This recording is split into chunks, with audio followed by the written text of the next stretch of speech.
Hello friends, welcome to Bangera's cooking channel.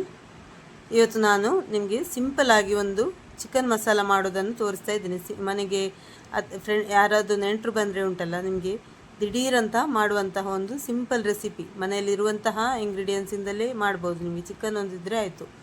ಈಗ ಫ್ರಿಜ್ಜಲ್ಲಿ chicken ತಂದದಿದ್ದರೆ ಯಾರಾದರೂ ರಪ್ಪ ಅಂತ ನೆಂಟರು ಬಂದರೆ ಅಂತ ಅಂದ್ಕೊಳ್ಳಿ, ನಿಮಗೆ ರಪ್ಪ ಅಂತ ಮಾಡ್ಬೋದು. ಎಲ್ಲ ಮನೆಯಲ್ಲಿರುವಂತಹ ಸಿಂಪಲ್ ಇಂಗ್ರೀಡಿಯೆಂಟ್ಸ್. ನಿಮಗೆ ಮನೆಯಲ್ಲಿ ಏನು ಇಲ್ಲದಂಥ ಇಂಗ್ರೀಡಿಯೆಂಟ್ಸ್ ಅಂತ ಏನಿಲ್ಲ. ಇದು ಮನೆಯಲ್ಲೇ ಇರುವಂತಹ ಇಂಗ್ರೀಡಿಯೆಂಟ್ಸ್ ಹಾಕಿ ಸಿಂಪಲಲ್ಲಿ ಮಾಡೋದು. ಹೇಗೆ ಮಾಡೋದು ಅಂತ ನೋಡುವ ಫ್ರೆಂಡ್ಸ್.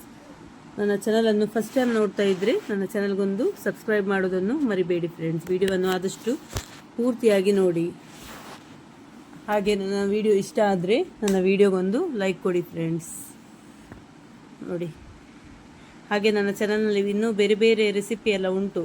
ಬೇರೆ ಬೇರೆ ಚಿಕನ್ ನಾನ್ ವೆಜ್ ರೆಸಿಪಿ ಮತ್ತು ಮ್ಯಾಂಗ್ಳೂರ್ ರೆಸಿಪಿ, ಟ್ರೆಡಿಷ್ನಲ್ ರೆಸಿಪಿ ಎಲ್ಲ ಹಾಕಿದ್ದೇನೆ. ಚೆಕ್ ಮಾಡಿ, ಸಪೋರ್ಟ್ ಮಾಡಿ. ಈಗ ಹೇಗೆ ಮಾಡೋದಂತ ನೋಡುವ ಫ್ರೆಂಡ್ಸ್. ನೋಡಿ, ನಾನು ಒಂದು ಕೆ ಜಿಯಷ್ಟು ಚಿಕನ್ ತಗೊಂಡಿದ್ದೀನಿ. ನೋಡಿ, ವಿತ್ ಬೋನೇ ತಗೊಂಡಿದ್ದೀನಿ ಚಿಕನ್. ನಿಮಗೆ ಬೋನ್ಲೆಸ್ ಆದರೆ ಬೋನ್ಲೆಸ್ ತಗೊಳ್ಬೋದು. ನೋಡಿ, 1 ಕೆ ಜಿಯಷ್ಟು ಚಿಕನ್ ಕ್ಲೀನ್ ಮಾಡಿ ಎಲ್ಲ ಇಟ್ಕೊಂಡಿದ್ದೇನೆ. ಈಗ ಒಂದು ಮಣ್ಣಿನ ಪಾತ್ರೆಯಲ್ಲಿ ನಾನು ತುಪ್ಪ ಹಾಕ್ಕೊಳ್ತಾ ಇದ್ದೇನೆ. ನಿಮಗೆ ತುಪ್ಪದ ಬದಲಿಗೆ ಎಣ್ಣೆ ಕೂಡ ಯೂಸ್ ಮಾಡ್ಬೋದು. ತುಪ್ಪ ಇದ್ದಿದ್ದರಿಂದ ತುಪ್ಪ ಹಾಕ್ಕೊಂಡೆ, ಇಲ್ಲದಿದ್ದರೆ ಎಣ್ಣೆಯಲ್ಲಿ ಕೂಡ ಮಾಡ್ಬೋದು, ಏನು ತೊಂದರೆ ಇಲ್ಲ. ನೋಡಿ, ಇದಕ್ಕೆ ಗರಂ ಮಸಾಲ, ಚಕ್ಕೆ, ಲವಂಗ ಮತ್ತು ಏಲಕ್ಕಿ ಎಲ್ಲ ಯಾವುದೆಲ್ಲ ಉಂಟು ಹಾಕ್ಕೊಳ್ಬೋದು. ಸ್ವಲ್ಪ ಹಾಕ್ಕೊಳ್ತಾ ಇದ್ದೀನಿ, ತುಂಬ ಹಾಕಲಿಲ್ಲ. 1-2 ಏಲಕ್ಕಿ, 3-4 ಲವಂಗ ಎಲ್ಲ ಹಾಕ್ಕೊಂಡಿದ್ದೀನಿ, ಚಕ್ಕೆ ಎಲ್ಲ. ನೋಡಿ, 2 ಮೀಡಿಯಮ್ ಸೈಜಿದು ನೀರುಳ್ಳಿಯನ್ನು ಚೆನ್ನಾಗಿ ಕಟ್ ಮಾಡಿಕೊಂಡು ಫ್ರೈ ಮಾಡ್ತಾ ಇದ್ದೇನೆ. ಚೆನ್ನಾಗಿ ಇದು ನೀರುಳ್ಳಿ ಎಲ್ಲ ಉಂಟಲ್ಲ, ಚೆನ್ನಾಗಿ ಫ್ರೈ ಆಗಬೇಕು. ಗರಂ ಮಸಾಲೆ ಎಲ್ಲ ನಿಮಗೆ ಅದರ ಅರೋಮಾ ಬಿಡಬೇಕು, ತುಂಬ ಚೆನ್ನಾಗಿರ್ತದೆ. ನೋಡಿ, ಇದಕ್ಕೀಗ ನಾನು ಸ್ವಲ್ಪ ಇದು ಹಾಕ್ಕೊಂಡೆ, ಕಸೂರಿ ಮೇಥಿ ಹಾಕ್ಕೊಂಡಿದ್ದೇನೆ. ಹಾಗೆ ಕರಿ ಲೀವ್ಸ್ ಹಾಕ್ಕೊಂಡಿದ್ದೇನೆ. ಕಸೂರಿ ಮೇಥಿ ಇದ್ದರೆ ಹಾಕ್ಕೊಳ್ಳಿ, ಇಲ್ಲದಿದ್ದರೆ ಏನು ತೊಂದರೆ ಇಲ್ಲ. ಕಂಪಲ್ಸರಿ ಏನಿಲ್ಲ, ಹಾಕಲೇಬೇಕಂತೇನಿಲ್ಲ. ಅದು ಹಾಕಿದರೆ ಫ್ಲೇವರ್ ಸ್ವಲ್ಪ ಚೆನ್ನಾಗಿರ್ತದೆ. ಮತ್ತು ಇದು ಬೇಸೊಪ್ಪು ಹಾಕ್ಕೊಂಡಿದ್ದೀನಿ. ಬೇಸೊಪ್ಪು ಸ್ವಲ್ಪ ಜಾಸ್ತಿನೇ ಹಾಕ್ಕೊಂಡ್ರೆ ಫ್ಲೇವರ್ ಚೆನ್ನಾಗಿರ್ತದೆ. ನೋಡಿ, ಇದು ಬೆಳ್ಳುಳ್ಳಿ ಪೇಸ್ಟ್. ನಾನು ಬೆಳ್ಳುಳ್ಳಿ ಮತ್ತು ಇದು ಬೇಸೊಪ್ಪನ್ನು ಪೇಸ್ಟ್ ಮಾಡ್ಕೊಂಡು ಇಟ್ಕೊಂಡಿದ್ದೆ, ಫ್ರಿಜ್ಜಲ್ಲಿ ಸ್ಟೋರ್ ಮಾಡಿ ಇಟ್ಕೊಳ್ತೇನೆ. ಅದಕ್ಕೆ ಹಾಗಾಗಿ ಸ್ವಲ್ಪ ಕಲರ್ ಚೇಂಜ್ ಉಂಟು. ನೋಡಿ, ಇದು ಶುಂಠಿ ಪೇಸ್ಟನ್ನು ಹಾಕ್ಕೊಂಡಿದ್ದೀನಿ. ನೋಡಿ, ಹಾಕ್ಕೊಂಡು ಚೆನ್ನಾಗಿ ಫ್ರೈ ಮಾಡ್ಕೊಳ್ತಾ ಇದ್ದೇನೆ. ಒಂದು ಟೇಬಲ್ ಸ್ಪೂನ್ನಷ್ಟು ಶುಂಠಿ ಪೇಸ್ಟ್ ಹಾಕ್ಕೊಂಡಿದ್ದೇನೆ. ಹಾಗೆ ಒಂದು ಟೇಬಲ್ ಸ್ಪೂನಷ್ಟು ಇದು ಬೆಳ್ಳುಳ್ಳಿ ಪೇಸ್ಟ್ ಮತ್ತು 3 ಕಾಯಿ ಮೆಣಸು ಹಾಕ್ಕೊಂಡಿದ್ದೇನೆ. ಹಾಕ್ಕೊಂಡು ಚೆನ್ನಾಗಿ ಫ್ರೈ ಮಾಡ್ಕೊಳ್ತಾ ಇದ್ದೇನೆ. ತುಂಬ ಸೂಪರ್ ಆಗ್ತದೆ ಫ್ರೆಂಡ್ಸ್. ಒಮ್ಮೆ ಟ್ರೈ ಮಾಡಿ ನೋಡಿ ನೀವು ಈ ಥರ ರೆಸಿಪಿ. ನಿಮಗೆ ಚಪಾತಿಗೆ, ನಾನಿಗೆ ಎಲ್ಲ ಉಂಟಲ್ಲ, ಸೂಪರ್ ಆಗಿರ್ತದೆ. ನೋಡಿ, 2-3 ಟೊಮೆಟೊ ಹಾಕ್ಕೊಳ್ಬೋದು. ನಾನೊಂದು 3 ಟೊಮೆಟೊ ಹಾಕ್ಕೊಂಡಿದ್ದೀನಿ. ಮೀಡಿಯಮ್ ಸೈಜಿದೊಂದು 3 ಟೊಮೆಟೊ ಹಾಕ್ಕೊಂಡಿದ್ದೀನಿ. ದೊಡ್ಡದಾದರೆ 2 ಸಾಕು, ಸಣ್ಣದಾದರೆ 3 ಟೊಮೆಟೊ ಹಾಕ್ಕೊಂಡ್ರೆ ಆಯಿತು. ಟೊಮೆಟೊ ಎಲ್ಲ ಚೆನ್ನಾಗಿ ಬಾಡಬೇಕು. ನೀವು ಯಾವುದೇ ರೆಸಿಪಿ ಮಾಡುವಾಗ ಉಂಟಲ್ಲ, ಅದು ಚೆನ್ನಾಗಿ ಬೇಯಬೇಕು. ಅದು ಮಸಾಲೆ ಎಲ್ಲ ಉಂಟಲ್ಲ ಚೆನ್ನಾಗಿ ಬೆಂದರೆ ಆಗ ಒಂದು ಟೇಸ್ಟ್ ಚೆನ್ನಾಗಿ ಬರ್ತದೆ. ನೋಡಿ, ನಾನು 2-2.5 ಟೇಬಲ್ ಸ್ಪೂನ್ನಷ್ಟು ಇದು ಮಸಾಲ ಪೌಡ್ರ್ ಹಾಕ್ಕೊಂಡಿದ್ದೇನೆ. ಇದು ಚಿಕನ್ ಸುಕ್ಕ ಪೌಡ್ರ್ ಹಾಕ್ಕೊಂಡಿದ್ದೀನಿ ನಾನು. ಇದು ನನ್ನ ಮನೆಯಲ್ಲೇ ಮಾಡಿರುವಂಥದ್ದು. ಇದರದ್ದು ರೆಸಿಪಿ ನಾನು ಆಲ್ರೆಡಿ ನನ್ನ ಚಾನಲ್ನಲ್ಲಿ ಹಾಕಿದ್ದೇನೆ, ಚೆಕ್ ಮಾಡ್ಬೋದು ಫ್ರೆಂಡ್ಸ್. ಇಲ್ಲದಿದ್ದರೆ ನಿಮಗೆ ಇದು ನೀವು ನಾರ್ಮಲ್ ಆಗಿ ಹಾಕ್ತಿರಲ್ಲ, ಚಿಲ್ಲಿ ಪೌಡರ್, ಕೊರಿಯಂಡರ್ ಪೌಡರ್ ಮತ್ತು ಜೀರಾ ಪೌಡರ್ ಎಲ್ಲ ಹಾಕ್ಕೊಳ್ಬೋದು. ನಾನು ಚಿಕನ್ ಸುಕ್ಕ ಪೌಡ್ರ್ ಹಾಕ್ಕೊಂಡಿದ್ದೀನಿ.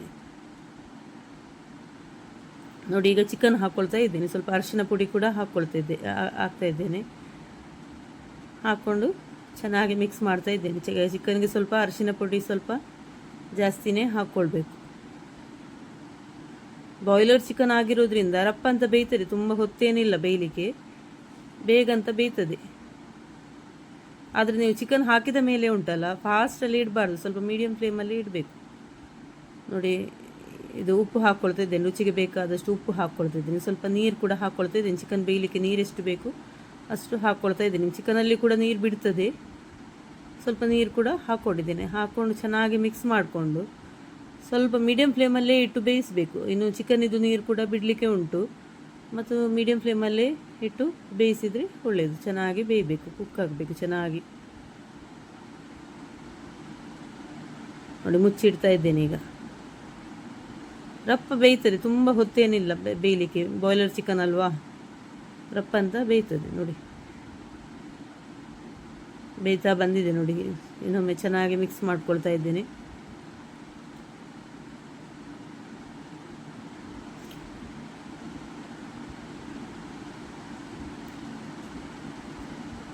ತುಂಬ ಸಿಂಪಲ್ ರೆಸಿಪಿ ನೋಡಿ.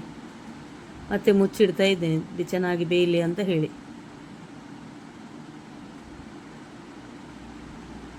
ನೋಡಿ ಎಣ್ಣೆ ಎಲ್ಲ ಬಿಟ್ಕೊಂಡು ಬಂದಿದೆ ನೋಡಿ.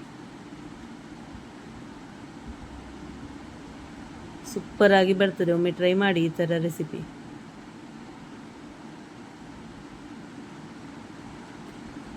ಈಗ ಇದಕ್ಕೆ ನಾನು ಒಂದು 2 ಟೇಬಲ್ ಸ್ಪೂನಷ್ಟು ಮೊಸರು ಹಾಕ್ಕೊಳ್ತಾ ಇದ್ದೇನೆ. ನಿಮಗೆ ಕರ್ಡ್ಸ್ ಕೆಲವರಿಗೆ ಇಷ್ಟ ಆಗೋದಿಲ್ಲಲ್ಲ, ಕೆಲವರು ಕರ್ಡ್ಸ್ ಇಷ್ಟಪಡೋದಿಲ್ಲ. ಅಂಥವರಿಗೆ ನಿಮಗೆ ಲೆಮನ್ ಜ್ಯೂಸ್ ಕೂಡ ಹಾಕ್ಕೊಳ್ಬೋದು. ಒಂದು ಅರ್ಧ ಲಿಂಬೆಹಣ್ಣು ಹಿಂಡಿದರೆ ಸಾಕಾಗ್ತದೆ. ಮೊಸರು ಇಷ್ಟಪಡುವವರು ಮೊಸರು ಹಾಕಿದರೆ ಆಯಿತು, ಇಲ್ಲದಿದ್ದರೆ ತೊಂದರೆ ಇಲ್ಲ. ಹಾಕಿ ಚೆನ್ನಾಗಿ ಮಿಕ್ಸ್ ಮಾಡ್ಕೊಳ್ತಾ ಇದ್ದೇನೆ ನೋಡಿ. ಮತ್ತೆ ಮುಚ್ಚಿಡ್ತಾ ಇದ್ದೀನಿ ಚೆನ್ನಾಗಿ ಕುದೀಲಿ ಅಂತೇಳಿ. ನೀವೆಷ್ಟು ಚೆನ್ನಾಗಿ ಇದು ಮಾಡ್ತೀರಿ, ಕುದಿಸ್ತೀರಿ, ಅಷ್ಟು ಟೇಸ್ಟಾಗಿ ಬರ್ತದೆ, ಸೂಪರಾಗಿ ಬರ್ತದೆ. ನೋಡಿ ಎಣ್ಣೆ ಎಲ್ಲ ಬಿಟ್ಕೊಂಡು ಬಂದಿದೆ ನೋಡಿ. ಚೆನ್ನಾಗಿ ಎಣ್ಣೆ ಎಲ್ಲ ಬಿಟ್ಕೊಂಡು ಬಂದರೆ ಉಂಟಲ್ಲ, ಚೆನ್ನಾಗಿ ಕುದಿದಿದೆ ಅಂತ ಅರ್ಥ ನೋಡಿ. ಈಗ ಕೊನೆಯಲ್ಲಿ ನಾನು ಗರಂ ಮಸಾಲ ಪೌಡರ್ ಹಾಕ್ಕೊಳ್ತಾ ಇದ್ದೀನಿ. 1 ಟೀ ಸ್ಪೂನಷ್ಟು ಗರಂ ಮಸಾಲ ಪೌಡರ್ ಮತ್ತು ಕರಿ ಲೀವ್ಸ್ ನಾನು ಫಸ್ಟಲ್ಲಿ ಹಾಕ್ಕೊಂಡಿದ್ದೇನೆ. ಈಗ ಕೊನೆಯಲ್ಲಿ ಪುನಃ ಹಾಕ್ಕೊಳ್ತಾ ಇದ್ದೀನಿ ಕರಿ ಲೀವ್ಸನ್ನು. ಕರಿ ಲೀವ್ಸ್ ಸ್ವಲ್ಪ ಜಾಸ್ತಿ ಆದರೂ ಆರೋಗ್ಯಕ್ಕೂ ಒಳ್ಳೆಯದು ಮತ್ತು ಟೇಸ್ಟ್ ಕೂಡ ಚೆನ್ನಾಗಿರ್ತದೆ, ಅದರ ಫ್ಲೇವರ್ ಕೂಡ ಚೆನ್ನಾಗಿ ಬರ್ತದೆ ನೋಡಿ. ಕೊತ್ತಂಬರಿ ಸೊಪ್ಪು ಹಾಕ್ಕೊಳ್ತಾ ಇದ್ದೇನೆ ಕೊನೆಯಲ್ಲಿ.